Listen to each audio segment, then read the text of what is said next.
Lo kenapa sih, Din? Saya kesel tadi ada yang minta sumbangan. Saya bilang kagak ada. Keselnya kenapa? Tadi sekarang mah orang banyakan bohong. Cuman kata aja sumbangan. Gak taunya ke perut nyampainya bukan ke masjid. Tahu dari mana? Kata orang. Kalau kata orang, lu kudu tabayun. Tahu nggak arti tabayun? Mencari kebenaran dari berita itu. Itu, lu cari kebenarannya. Cari kebenarannya. Emangnya saya wartawan? Kan tuh orang biasa kalau datang minta sumbangan bawa proposal, bawa surat, lu perhatiin. Bener. Gitu kan? Dan biasanya orang kalau minta sumbangan, dia ada tanda pengenal. Resmi. Sekarang gue tanya sama lu punya duit nggak? Jangan lu bilang kagak punya. Seumur hidup lu kagak punya duit. Masya Allah, Tad. Jangan disumpahin saya, Tad. Ntar saya makin kere aja lagi. Contoh nggak kagak ada. Di mana? Dompet lu ada? Ada. Barang 10.000, 20.000? Ada. Nah, apalagi lu punya. Kali aja begitu lu sedekah, Din. Tiba-tiba setelah itu datang rezeki lebih banyak lagi. Yang pertama tuh jangan curiga dulu. Mohon maaf lahir batin. Kita perlakukan orang semua baik. Cakep. Begini deh. Ntar kita bangun masjid di mari nih. Lo bagian minta sumbangan. Jadi kalau saya memang bener buat masjid. Nah, lu keliling ke sana kemari. Makan dari pagi belum. Kagak dapat apa-apa dari masjid. Waduh, kalau keliling kampung mah saya nggak sanggup deh, Tad. Mendingan cari yang lain aja dah. Saya nggak sanggup. Mau ngasih-ngasih. Kagak lu jangan ngomelin orang. Gitu. Yo, Ustaz nggak bilangin. Pesen orang tadi begitu, jangan ngomelin orang. Sekarang baru ngomong gitu. Tadi orang mah. Makanya kalau orang ceramah jangan tidur melulu. Lu dengerin. Lu ngapain di panggung tidur mulu? Ngantuk. Ngantuk lu belain. Ilmu lu cari.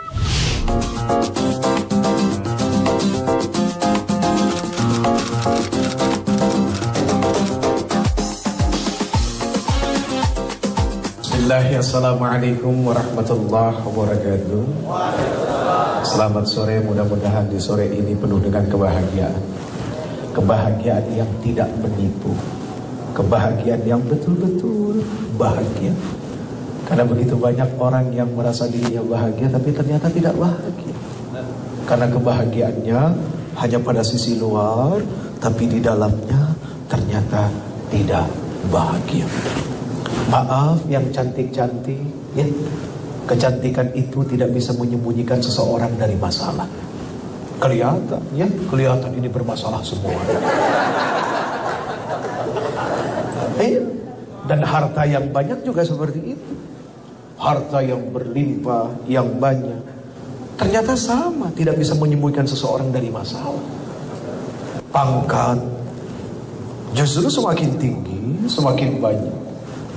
Seperti tiang yang ditanam, dipancangkan, makin tinggi, angin sudah pasti semakin besar. Ada seekor monyet angkring di pohon. Ada ketiga angin bahorok, angin tobat, sama angin puting beliung lagi kumpul bareng-bareng. Ternyata ketiga angin ini bertaruhan.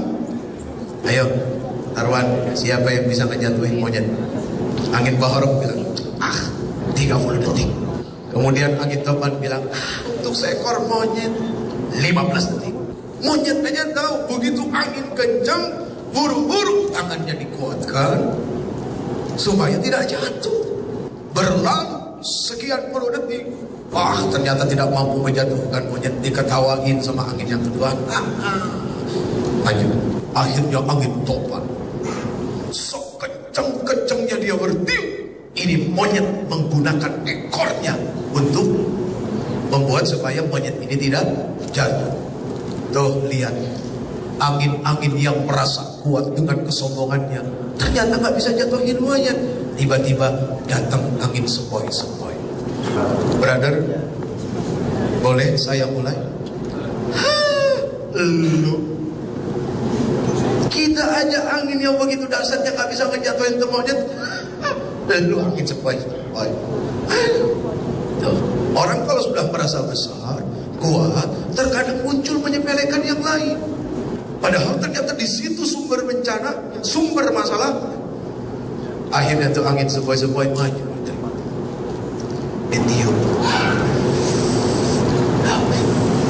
Itu monyet yang tadinya matanya melotot mulai.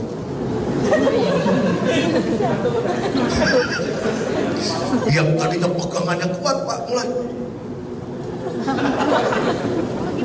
Sekian detik, positif matanya ketutup, gebruk, jatuh itu. Jadi penting untuk selalu berhati-hati. Orang-orang bijak mengatakan apa? Berjalanlah engkau seperti berjalannya orang di antara duri. Lihat bagaimana orang yang berjalan sementara di jalan itu banyak duri akan lebih hati-hati.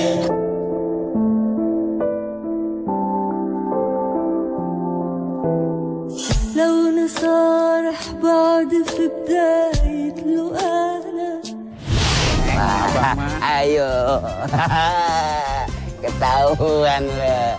Siapa nih? Biasa. Gua bang. Gak mungkin.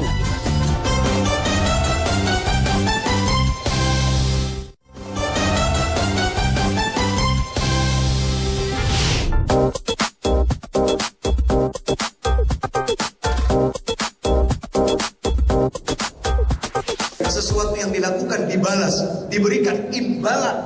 Gak bedanya kita kerja. Jadi yaumil mahsyar itu, setelah kita semua dikumpulkan, itu masa kita digaji, diberikan upah atas hasil usaha kebaikan yang kita lakukan sekarang ini. Seandainya tidak ada masa itu, wah enak banget, udah kita bikin kejahatan aja deh, seenaknya aja deh. Soalnya gak ada balasan apa-apa, berarti itu lagi adil. Disitulah letak keadilan. Nah ini perlu iman, ya. Hanya orang-orang yang beriman, artinya yang percaya, yang yakin, gitu kan? Akan ada hari itu. Kalau yang tidak yakin percuma. Makanya perlu keyakinan, perlu keimanan. Makanya Allah itu paling enak merintahin orang yang beriman. Kalau yang beriman mah gampang nurut. Ciri iman itu adalah apa? Dia senantiasa mengikuti apa yang iman inginkan. Gitu.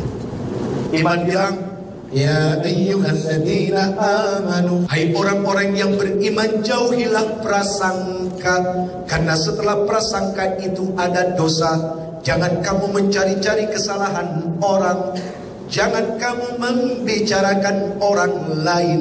Apakah kamu mau memakan bangkai saudara kamu sendiri, padahal kamu jijik? Kalau aman itu pasti berakal, dan akal itu pasti beriman.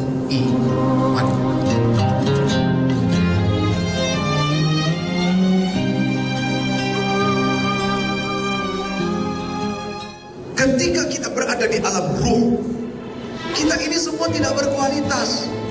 Mata tidak punya, telinga tidak punya, mulut tidak punya, kaki, tangan, kemaluan, hati, akal, kamu, itu semua nanti diproses penciptaannya di dalam rahim. Jadi yang pertama alam ruh, kedua alam rahim perut, ketiga alam dunia, keempat alam kubur, kelima alam mahsyar, baru keenamnya alam akhir. Jadi alam mahsyar ini jembatan untuk menuju alam akhirat. Alam akhirat ini alam kebahagiaan yang kekal dan alam kesusahan yang kekal. Ketika kita berada di alam ruh, kita tidak berkualitas, nggak punya mata, nggak punya kaki, nggak punya apa-apa, nggak punya. Ketika kita berada di alam rahim, itu prosesnya apa? 40 hari masih menjadi sperma nutfah. Kemudian 40 hari segumpal darah, 40 hari segumpal daging. Kemudian diutus malaikat, dipertanyakan, ditegaskan segala qada dan qadarnya, matinya, hidup senang susahnya, jodohnya.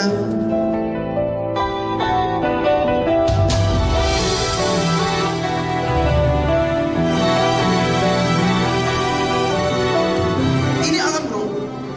Kita tidak berkualitas, nggak punya apa-apa. Karena kita kepengen berkualitas. Ditanya, bukankah aku Tuhan kamu? Kemudian kita semua menjawab, bala syahidna, betul engkau adalah Tuhan kami. Kita semua bersaksi seperti itu. Itu kata password. Setelah kita menjawab kata password, betul engkau adalah Tuhan kami, baru dikirim satu-satu ke alam rahim. 9 bulan. Aduh, Maha Suci Allah, dengan segala ilmunya yang ada di alam rahim yang tidak bisa diungkap oleh siapapun. Kalaupun dokter bisa mengungkap apa yang ada di alam rahim, memiliki batasan. Kenapa kok memiliki batasan? Maaf. Yang namanya manusia itu adalah makhluk yang berbatas dan dibatasi.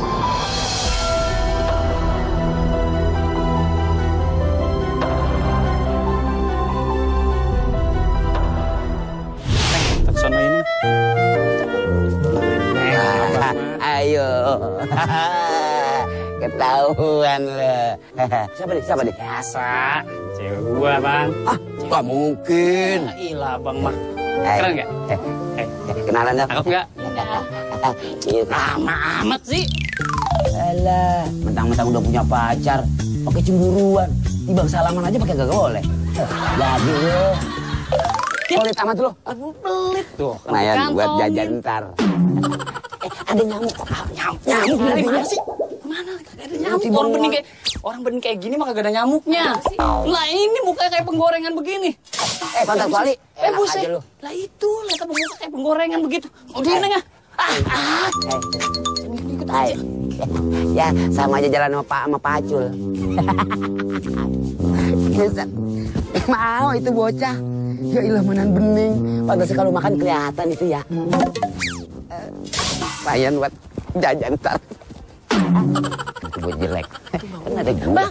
Bang Udin. Sini, bentar. Udah tenang dong, jangan nafsu amat sih. Orangnya nafsu gak ketemu udah lama. Lu liat si Tommy kagak? Tommy ditanyain. Udin dong tanyain. Cepetan bang, udah sore gue mau pulang, minta dicariin mak gue. Santai aja coy, santai. Gue denger si Tommy punya cewek lagi nih di kampung sini nih. Waduh, gue bilangin jangan ya. Lu sabun kalau bilangin. Gak enak juga nih ceweknya. Enggak tuh, abang gak lihat Tommy. Bohong. Demi kebaikan, saya terpaksa bohong. Apa ini enggak? Udah deh bang, gue mau nyari si Tommy dulu nih. Udah sore kita main-main aja sini dah. Tommy dicariin. Udah sore bang ya. Gue pulang dulu ya bang ya. Ntar kalau lu ngeliat si Tommy, bilangin gue ya bang ya. Gue pulang dulu ya bang ya. Gila nih bocah ya. Lama sama si Tommy ditanyain. Ini dong. Lah, biar aja. Gue gak bilangin. Saya harus bisa berbuat bohong dong. Bangga dong saya. Berbuat bohong. Artinya gini. Berkata bohong. Untuk kebaikan. Ngerti? Ngerti kan?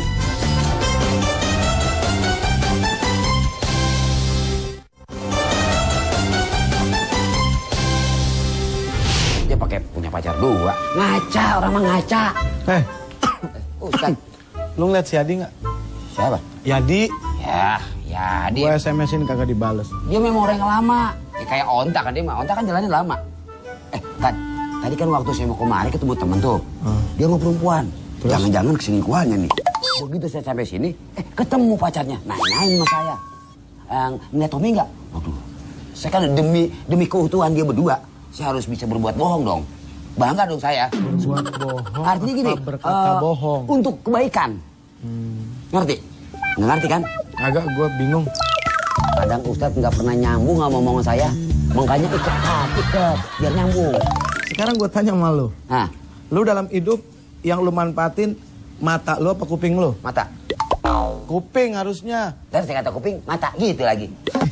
Kuping. Sekarang gue tanya sama lu. Lu dengerin radio kagak ada gambarnya, masalah nggak? Lah kagak lah, emang Ya. radio mau udah didengar. Lu nonton TV, kagak ada suaranya, masalah nggak? Masalah dong. Karena nonton TV kan mesti ada suaranya. Kayak tadi lu lihat dia berduaan, pakai mata lu. Lu kagak denger tuh orang apa bagaimana. Lu tau nggak dia selingkuh apa kagak? Tapi kan dia berduaan jalannya. Jalan berduanya bagaimana kan gua tanya sama lu? Ya bergandengan. Kali aja abang ade. Ya Ustadz masa nggak percaya banget sih? Kan saya yang lihat. Masa ade sama kakak nggak ada miripnya? Jauh, bukan jauh. Nah, saya supaya itu bocah jangan ribut, akhirnya saya berbuat bohong. Demi keutuhan dia jangan sampai terbelah, terpecah. Terus kenapa emang? Menurut Ustadz saya baik apa enggak tuh kalau begitu? Ada bohong yang dibolehkan. Misalnya pernah satu kejadian, ada maling. Kejar-kejar. Orang sekampung. Dia lari ngumpet ke rumahnya Kiai. Kiai tahu. Tuh maling ngumpet dalam rumah dia. Terus datang orang rame-rame. Kiai, ngelihat ada orang lari nggak? Dia bilang, enggak, saya nggak ngelihat. Bener Kiai? Enggak. Berarti Kiai bohong dong. Itu bohong yang diperbolehkan. Karena seandainya Kiai jujur, namanya orang banyak udah kalap, tuh orang bisa dicincang di rumah Kiai. Tapi setelah itu diajarkan, dikasih tahu itu orang bahwa perbuatannya tidak baik, nggak bagus. Niat lu udah bagus. Untung lari ke cuma jangan sering-sering. Nggak boleh kalau sering-sering ya? Iya, pada akhirnya suka nggak suka, lu nyembunyiin dulu bohong lu. Ya kan enak. Enak bagaimana sih lu? Ya supaya kita nggak ditagih utang. Gua kagak ngerti susah sih Ustadz kalau dijak ngomongnya. Lu yang susah bukan gua.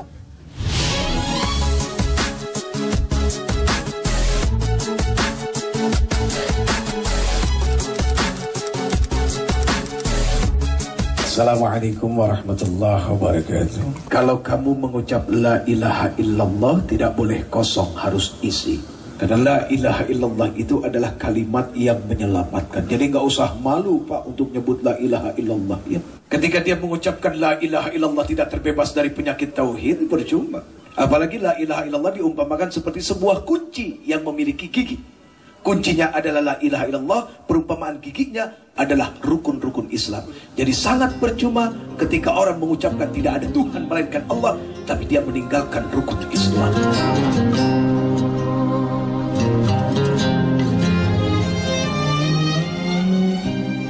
Ketika kita berada di antara kerumunan orang banyak yang mengeluh-elukan kita, memuji-muji kita, percayalah, itu bukan karena sesuatu yang ada di dalam diri kita, tapi karena sesuatu yang dititipkan oleh Allah Subhanahu wa ta'ala. Maka berendah hatilah kamu kepada manusia dan berendah dirilah kepada Tuhanmu. Jadi kalau kepada manusia berendah hati, kepada Tuhan berendah diri ya. Ketika Allah ingin memuliakan seseorang, aduh, Allahu Akbar.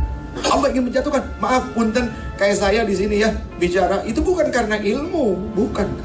Karena aibnya masih ditutupin oleh Allah Subhanahu wa ta'ala.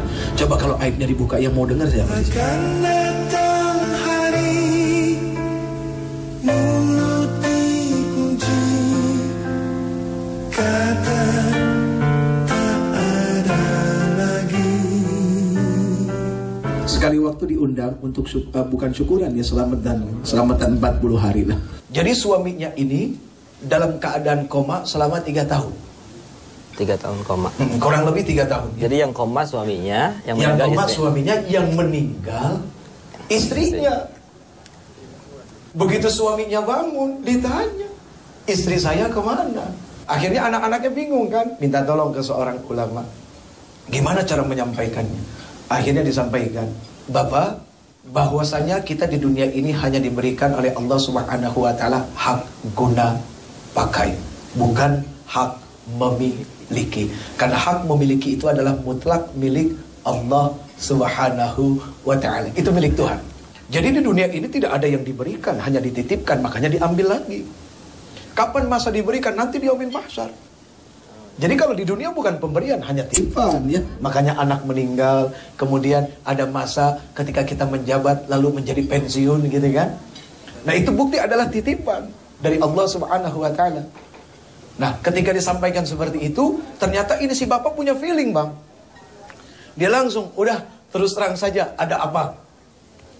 Ibu sudah lebih dulu meninggal. Jadi yang setiap hari nungguin gitu ya, di samping, di sebelah ngedoain, ternyata itu yang meninggal. Inilah yang menjadi rahasia Allah Subhanahu wa ta'ala.